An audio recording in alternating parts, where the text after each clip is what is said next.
Precisamos lembrar do propósito da carta aos Tessalonicenses.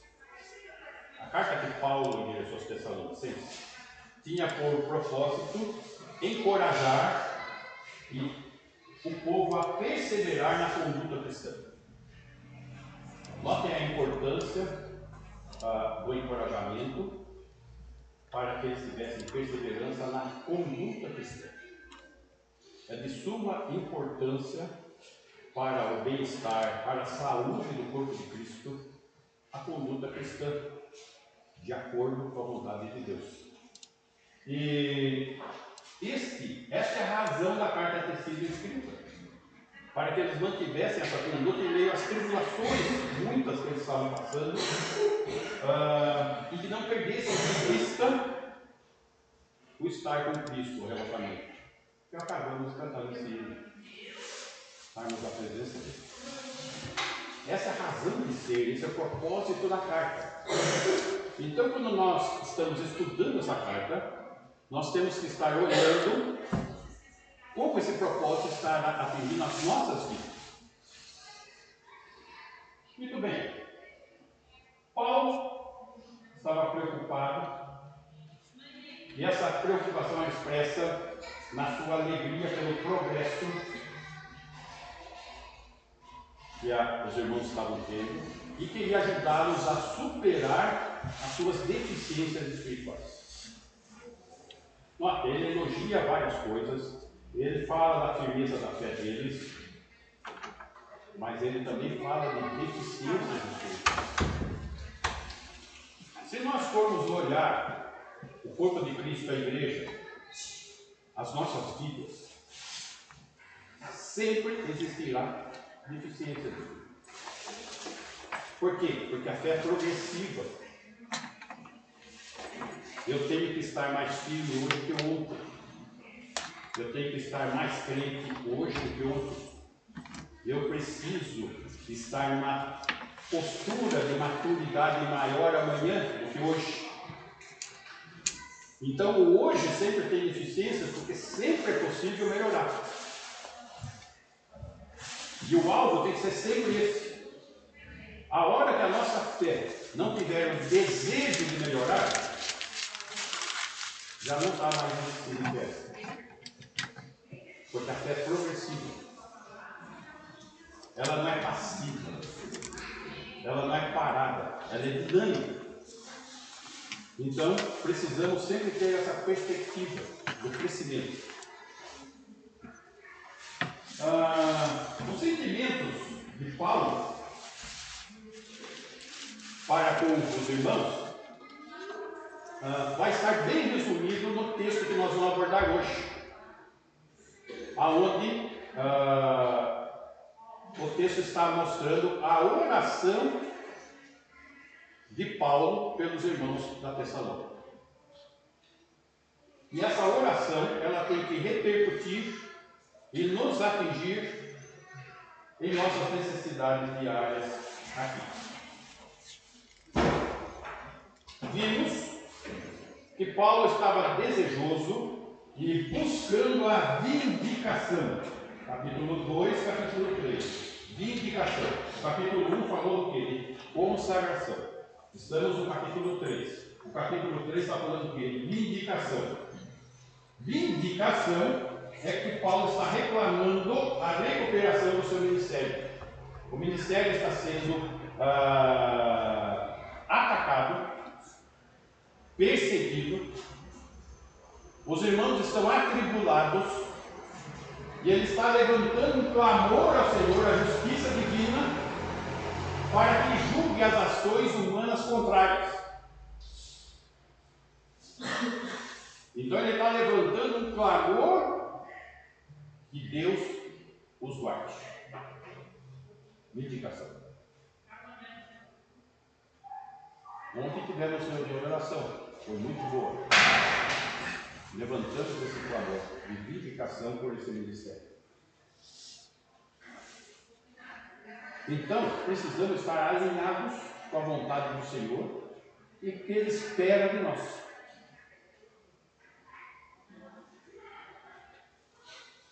Além do propósito de edificação, Paulo fornece também um exemplo de maturidade a ser imitado. Não só imitado por aqueles irmãos, também por esses.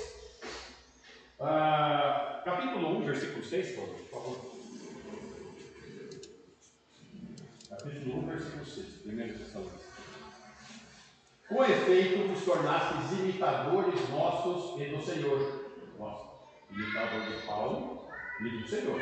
Tendo recebido a palavra, posto que ele de muita tribulação, com a alegria do Espírito Santo. Note, a tribulação não está trazendo tristeza. Tiago fala isso. Tendes por motivo de toda alegria, passardes por várias provações. Então, isso é trazido como ação do Espírito Santo. É o Espírito que vai produzir isso em nós, em meio a tribulações. Capítulo 2, versículo 14. Tanto é assim, irmãos, que vos tornastes imitadores das igrejas de Deus existentes na Judéia em Cristo Jesus. Note, esses irmãos, já na Tessalônica, estão imitando os irmãos lá da Palestina. Né? Porque também padecestes da parte dos vossos patrícios. Vamos lembrar que a perseguição a Paulo era de seus patrícios, judeus. E no caso da Tessalônica, de seus patrícios gentios, não judeus. As mesmas coisas que eles, por sua vez, sofreram dos judeus. Ou seja, lá, os judeus perseguindo os cristãos na Palestina, e aqui, os gentios incrédulos perseguindo os gentios crentes na Tessalônica. Mas existe um padrão a ser seguido, a ser imitado. Paulo e o Senhor Jesus. E esse padrão é o padrão a ser seguido por cada um de nós. Muito bem. No versículo 1 ao 5 do capítulo 3, nós vimos que Paulo enviou um colaborador, um ajudador, Timóteo, a Tessalônica. Se levantou a perseguição, Paulo teve que se retirar e ele envia Timóteo para poder pastorear aqueles irmãos. No versículo 6 a 8, que nós vamos ver agora, Paulo, além de enviar Timóteo, ele envia uma carta. E no versículo 9 a 13, ele envia, de certa forma, uma oração, ele orou por eles. E é isso que nós vamos estar vendo aqui. Para quê? Qual que é a questão central do nosso texto? Está no se é que estáis firmados no Senhor. A firmeza da fé é o objetivo. Tá? Confirmar a fé. Foi o que nós vimos da última vez. Ou ser sacudido pela cauda de Satã. Note, não tem meio termo. Ou eu confirmo a fé, ou estou em Cristo, ou eu sou inútil, eu estou sendo conduzido, manipulado por Satanás. A fé é progressiva. Não tem, tá bom desse jeito. Nunca tá bom desse jeito. Nunca.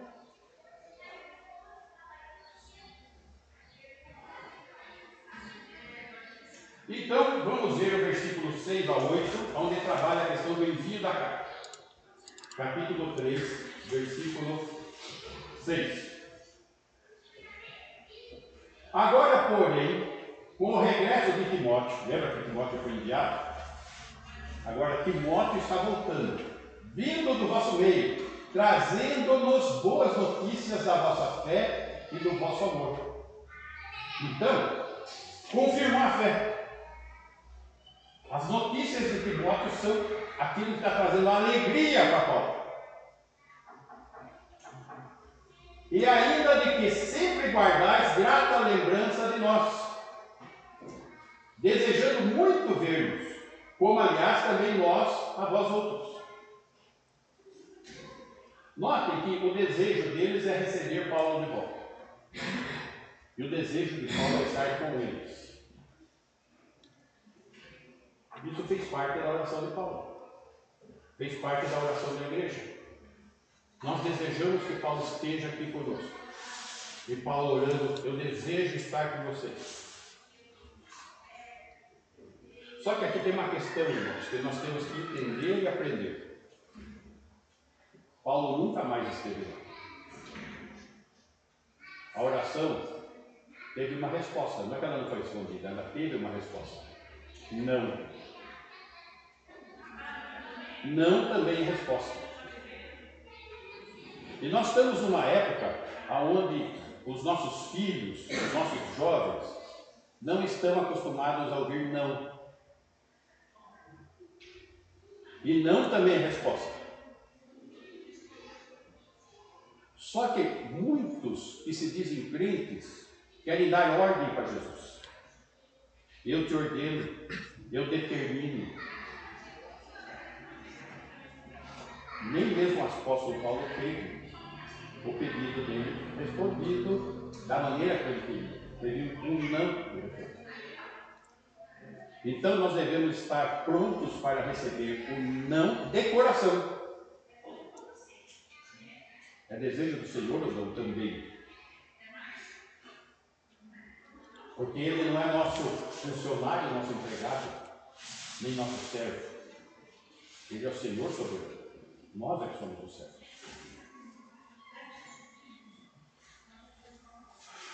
Versículo 6 aí. Vamos trabalhar um pouquinho. Então Timóteo encontrou-se com Paulo aonde? Em Corinto. Atos 18, 5. Atos 18, 5. Quando Silas e Timóteo desceram na Macedônia, Paulo se entregou totalmente à palavra, testemunhando aos judeus que o Cristo é Jesus. Desceram da onde? Na Macedônia, lá que falou. Então, aonde se encontraram? Em Corinto. Aqui está relatando um texto que está acontecendo em Corinto. Muito bem. Aqui estão trazendo, então, boas notícias. Pode voltar lá no nosso 3:6. Essa palavra boa notícia, ela é equiparada com a palavra boas novas. Ou seja, evangelho. E aqui, Paulo está recebendo essas boas notícias com um sentimento como se fosse ouvir o evangelho, como se fossem as boas notícias do evangelho, confirmando a fé dos irmãos. E esses irmãos, qual é a alegria dele? Eles não estão sendo sacudidos pela cauda de Satanás. Eles estão confirmando a fé. Antes, continuava a amá-lo com desejo de ver. Versículo 7. Sim, irmãos, por isso, fomos consolados acerca de vós, pela vossa fé, apesar de todas as vossas privações e tribulações. Perceba, completai. Paulo citou essa questão de ser consolado no sentido de completar a sua alegria. Filipenses capítulo 2 demonstra isso também. Versículo 1. Filipenses 2:1. Lá com relação aos filipenses, aqui com relação aos tessalonicenses. Aí nós vemos o coração de Paulo. Se há, pois, alguma exortação em Cristo, alguma consolação de amor, alguma comunhão do Espírito, se há entranhados afetos de misericórdia, note, aí está mostrando sentimento, está mostrando amor. Versículo 2. Completai a minha alegria, de modo que penseis a mesma coisa, tenhais o mesmo amor, sejais unidos de alma, tendo o mesmo sentimento.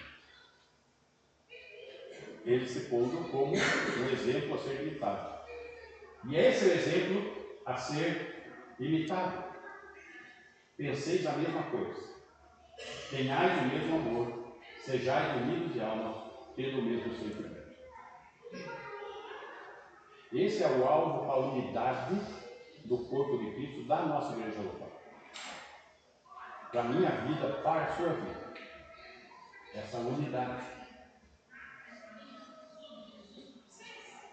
Demonstrando, aqui, pode voltar lá, versículo 7, por favor.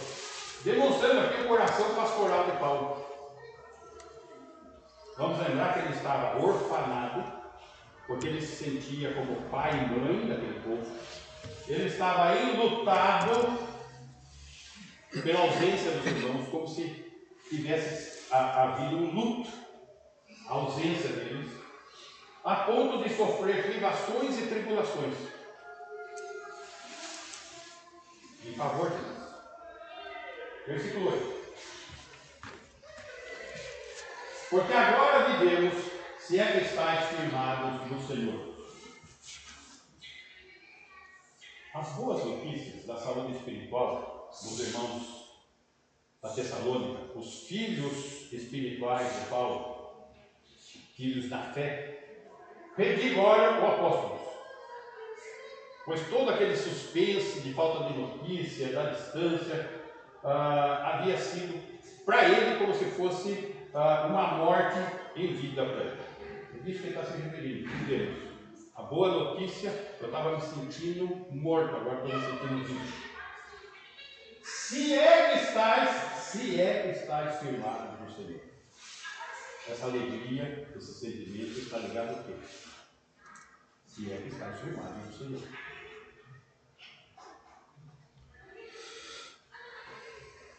Esta é uma questão aonde nós temos que enxergar o coração cristão. Eu tenho persistido com vocês que vocês tenham como meta de vida evangelizar e discipular. Gente, isso não é função de pastor, é função de todos nós. Evangelizar e discipular. Agora, para você conseguir alcançar uma alma, tem que haver dedicação de oração, dedicação de ministração, dedicação de acompanhamento, dedicação de conselho, dedicação de orientação, dedicação de amor. E quando essa pessoa a quem nós nos dedicamos, tem essa corrida pela causa de Satanás, isso traz uma tremenda tristeza.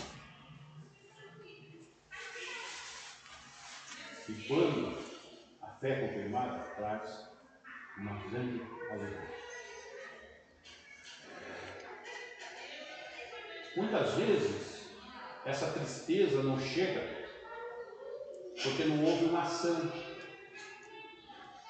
Ainda ontem eu estava pensando, puxa, eu preciso colocar o povo na realidade. Então, eu estava pensando, acho que eu vou fazer um questionário e que eu preciso mensurar a real. Então, eu quero um relatório de cada membro da igreja do histórico do evangelismo. Quem você evangelizou e como está essa pessoa. E eu sei que vou encontrar muitas folhas em branco, porque nada foi feito. Só que não pode continuar assim, gente. A fé é progressiva. Nós precisamos ser cristãos de fato de verdade. Não podemos continuar nessa situação.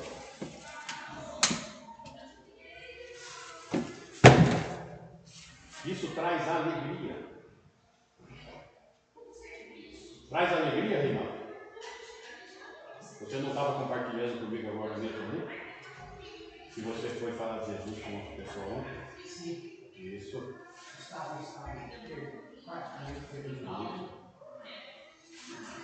Trouxe alegria para você? Trouxe. Se você não chegava aí correndo falar para mim. Eu senti também, pastor, a família foi convocada com a palavra de Deus que foi colocada no mundo. Exatamente. Gente, precisamos de ação. Ação. Muito bem. E essa ação dirigida pelo Espírito. Eu estou me empenhando para que não seja dirigida pelo pastor. Mas como o pastor aqui está sendo usado para falar, tá? O pastor é muito radical, pressiona demais. Não. Eu estou lendo, estou vendo, estou olhando, estou vendo o que precisa acontecer aí, eu tenho que falar. É isso que está acontecendo.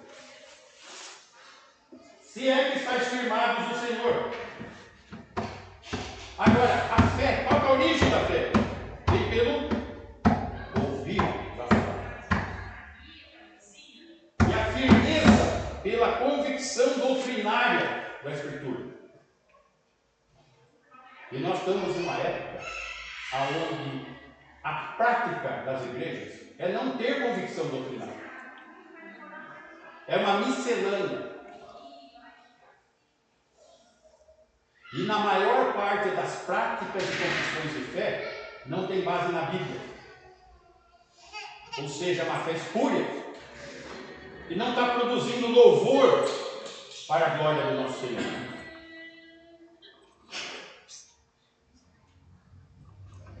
A Bíblia não é apenas um livro que apresenta ideias religiosas, bons conselhos morais. A Bíblia é a própria palavra de Deus. Já decoramos o versículo. Toda a Escritura é inspirada por Deus. Toda ela é inspirada por Deus. E útil para o ensino, para a repreensão, para a correção, para a educação ou instrução da justiça. Ela é inspirada por Deus, é a palavra de Deus.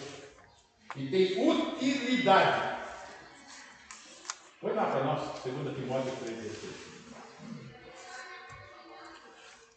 E ela é útil para quê? Para o ensino. Ensino do quê? Da doutrina que mostra o que é certo. E sem convicção doutrinária, a fé é espúria. Ela é útil para o ensino. Ela é útil para a repreensão. A repreensão é para mostrar o que não está certo. Vocês já perceberam que eu gosto de falar o que está certo e o que não está certo? Porque a Bíblia manda. A Bíblia manda não fazer vista grossa para o errado. Então tem que apontar, tem que repreender. Não está certo.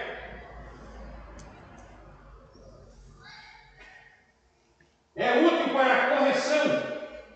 O que é a correção? Ó, isso não está certo, mas aquilo está certo. Para lá que está certo. Mostrando que está certo.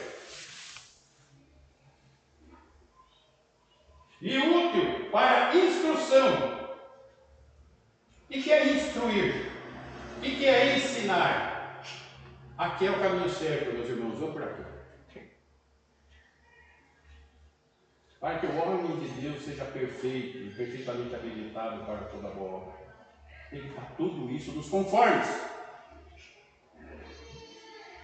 Esse é o desejo de Paulo. Essa é a orientação que ele está trazendo. Essa é a orientação que ficou registrada aqui para toda a eternidade, para todas as igrejas, para todos os irmãos.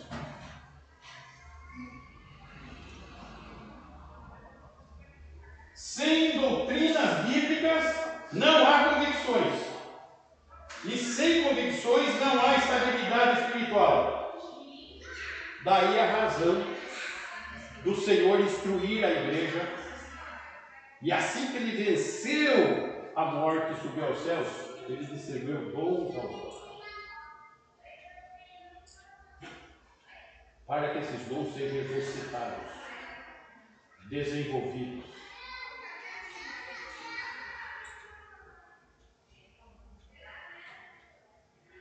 O dom não pode ficar no assento aqui, gente.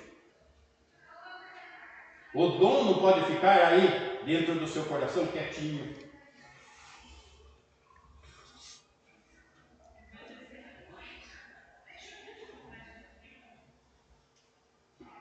A ideia central do nosso texto está no versículo 8.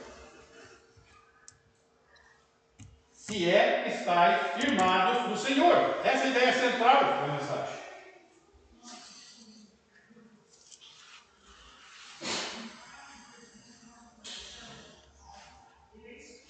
A palavra e a oração devem andar juntas. Vamos lá, versículo 9.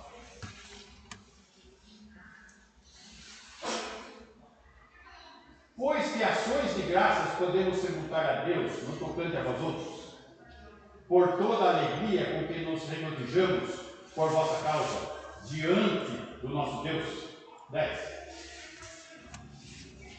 Orando noite e dia, com o máximo empenho, para vos ver pessoalmente e reparar as deficiências da vossa fé.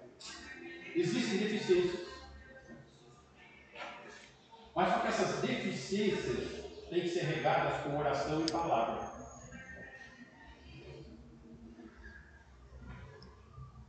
Orando noite e dia, com o máximo empenho.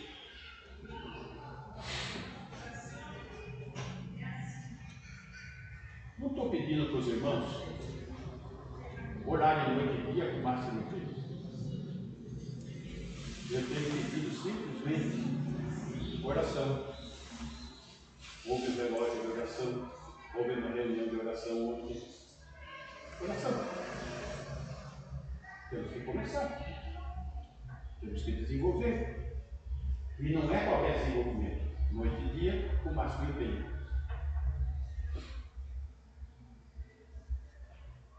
Ah, mas como eu vou ficar noite e dia com o olho fechado? Não precisa. Esteja com a mente em Cristo o tempo todo. Fala com Ele. Isso é oração. Noite e dia, esteja ligado. Com empenho. E aqui, note, Paulo enfatizou Escritura, enfatizou palavra, enfatizou aprendizado, enfatizou alimentação com a palavra de Deus, crescimento e oração. E oração.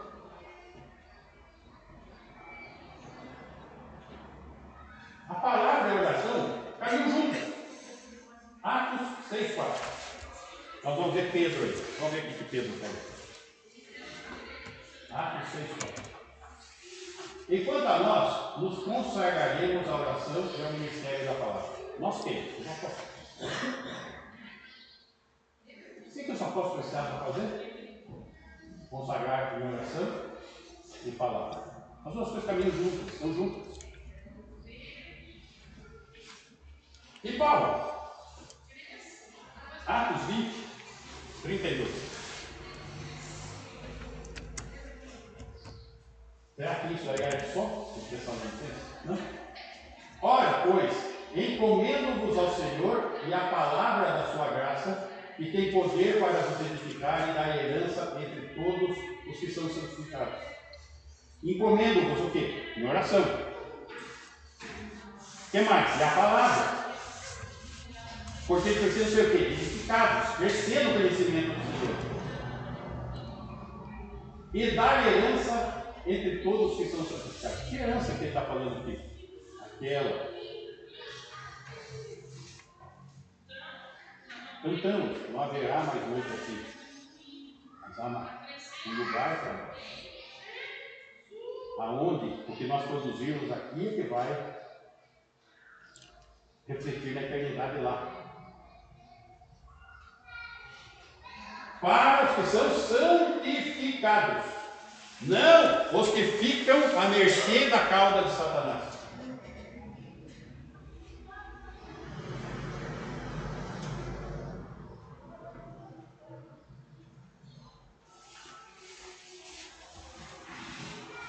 Deus falou com Moisés.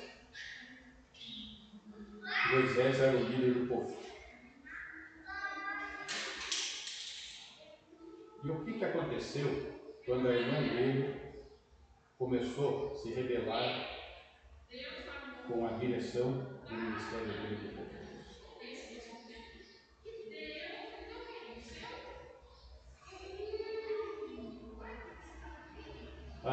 Meus irmãos, me cobrem biblicamente se eu estou ensinando alguma coisa errada ou se eu estou pedindo de vocês alguma coisa que eu não entendi. Ponto. Ponto. E pare por aí. Vamos seguir mais um pouco.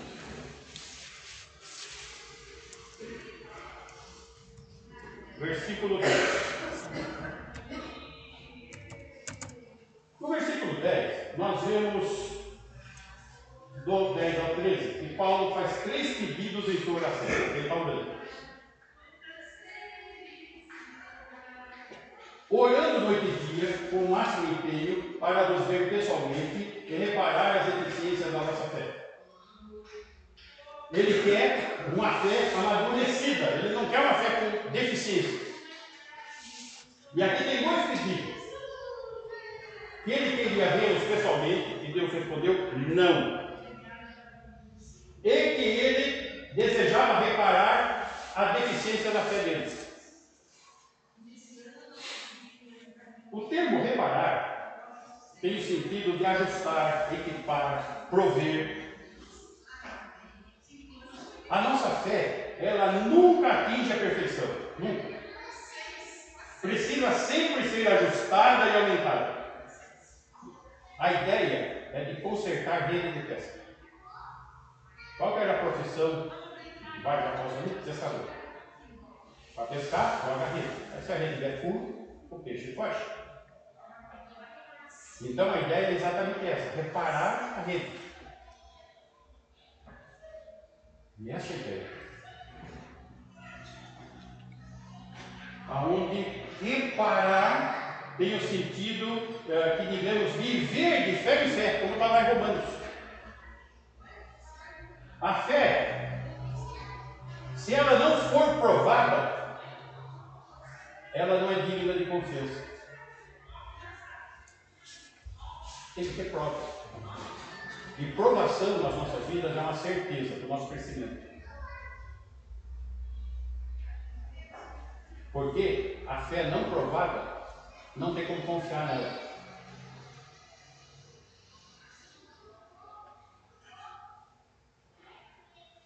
Deus não prova para a nossa fé ser destruída, mas para desenvolver a nossa fé.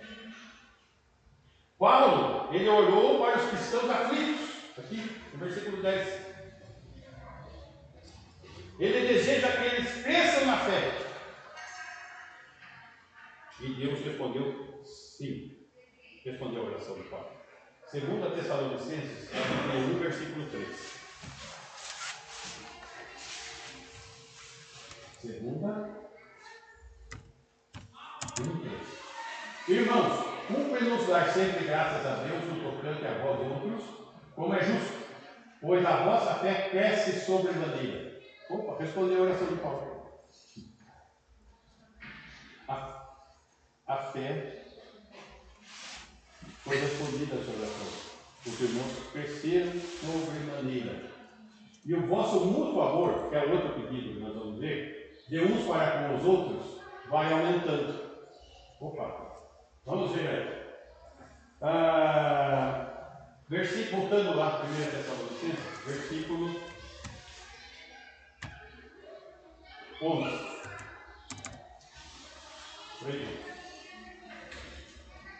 Ora, o nosso mesmo Deus e Pai Jesus, nosso Senhor, dirijam-nos o caminho até vós. E Deus disse não. Ele não foi. E essa foi a resposta. Mas nem por isso teve fruto? Teve. Acabamos de ver. Ele mandou uma carta. Foi suficiente. Versículo 12. E o Senhor vos faça crescer e aumentar no amor. Opa, acabamos de ver lá em 2 Tessalonicenses que eles aumentaram a sua fé no amor, uns para com os outros e para com todos, como também nós para convosco. Comunhão, irmãos. Amor é fruto do Espírito. E aqui Paulo está orando para eles crescerem e aumentarem no amor. Agora, qual é a situação deles? Tempos de sofrimento. Tempos de sofrimento, o homem natural aumenta o egoísmo no homem. Sendo, porém, que o que faz conosco depende do que encontra em nós. Opa! O que Deus faz com a vida espiritual da gente depende do que está dentro de nós. Deus não invade as nossas vidas. Se eu não quero, não vai ser produzido nada. Eu não quero, eu não desejo, eu não anseio por isso.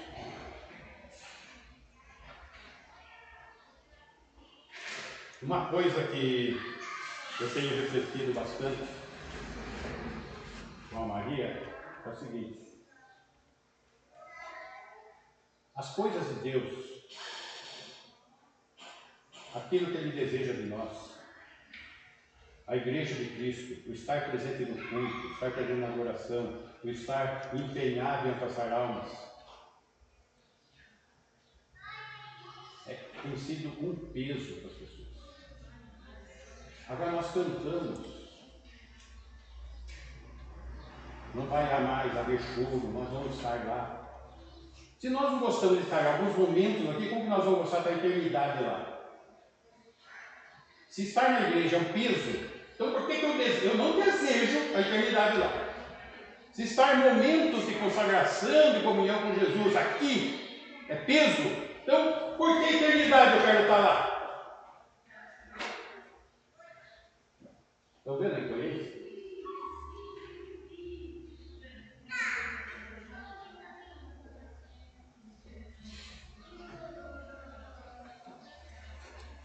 Tempos de sofrimento podem trazer um aumento do egoísmo. Então o Senhor encontra em uns muros e em outros pontes que levam ao Senhor. E Deus atendeu o pedido ali. Eles também aumentaram o amor. Vimos isso no texto de 2 Tessalonicenses. E Paulo, ele mesmo é exemplo. O que acontecia com Paulo? Paulo era um judeu, a sede do judaísmo em Jerusalém. Ele vai para a Ásia e a judeusada atrás dele perseguindo na Ásia. Ele vai para a Macedônia, então indo atrás dele perseguindo ele, os patrícios. Isso poderia gerar o quê? Um ódio no coração dele. Mas não é o que aconteceu. Vamos lá, Romanos, capítulo 9, versículo 1. Digo a verdade em Cristo, não minto, testemunhando comigo no Espírito Santo a minha própria consciência. Nota, ele está abrindo o coração dele aqui. 2. Tenho grande tristeza e incessante dor no coração. O que está acontecendo no coração dele? Está dando tristeza, está dando dor. Versículo 3. Porque eu mesmo desejaria ser anátema, ser louco, separado de Cristo, por amor de meus irmãos, esses mesmos que estão perseguindo ele, meus compatriotas, segundo a carne. Ele está desejando a salvação deles, está desejando a transformação deles, ele está ignorando os ataques, ele não está transformando o seu coração em ódio porque eles estão perseguindo. Mas ele está triste por isso.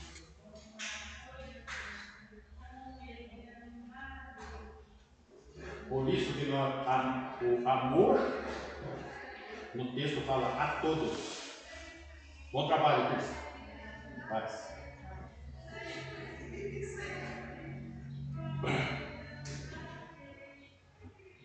ele pede, voltando lá no nosso texto, 3:3.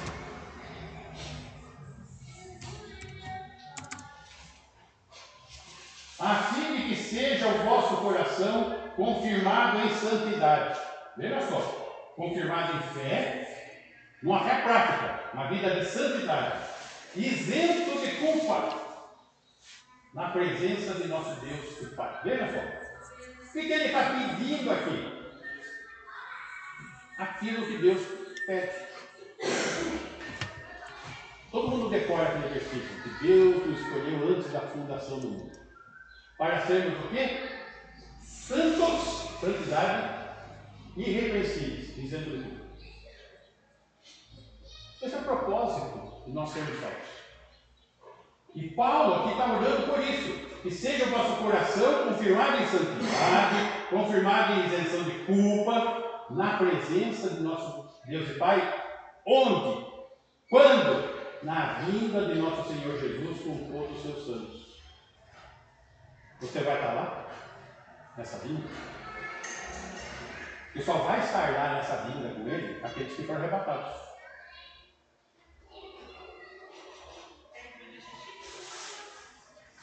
Os que não foram arrebatados se acomodaram na religiosidade, se acomodaram no cristianismo de casca, de fachada.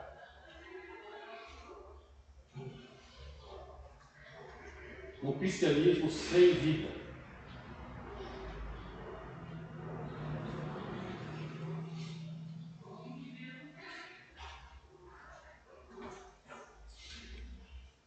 A verdadeira oração é trabalho árduo. Para quê? Para que o recém-convertido seja conduzido à maturidade. E esse recém-convertido reproduza, confirmando a sua fé. A confirmação da fé, meus irmãos. Alguém que tem fé, é maduro, cresceu. Se ele é maduro, se ele é adulto, ele gera filhos. É isso. Confirmando a sua fé, não sendo sacudido pela cauda de Satã. Essa é a mensagem desse pequeno texto de hoje. Uma mensagem para mim e para você.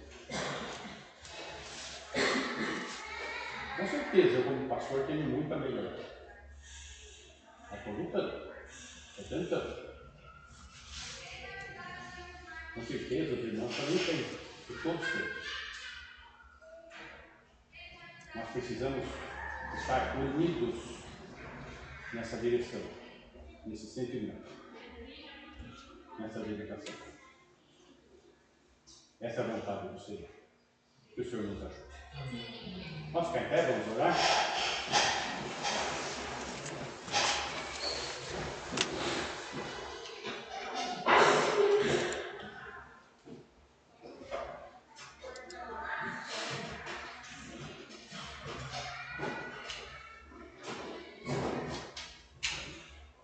Oremos.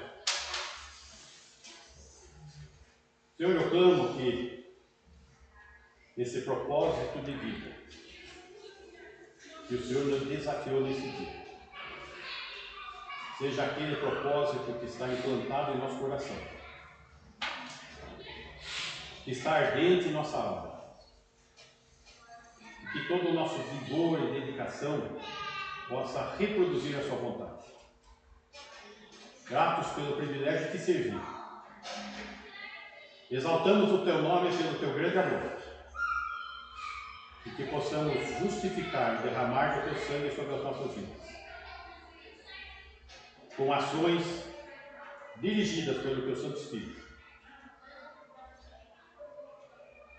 carregadas, Senhor, do conhecimento, do discernimento e da convicção da tua palavra, que possamos viver intensamente para o teu inteiro amor, e que o amor de Deus o Pai, Amor demonstrado na entrega do seu Filho, o Senhor Jesus, que tem derramado superabundante graça sobre as nossas vidas, que tem se feito presente em nós, na pessoa de Deus, o Espírito Santo, a nos ensinar, consolar e nos guardar até o dia do nosso encontro.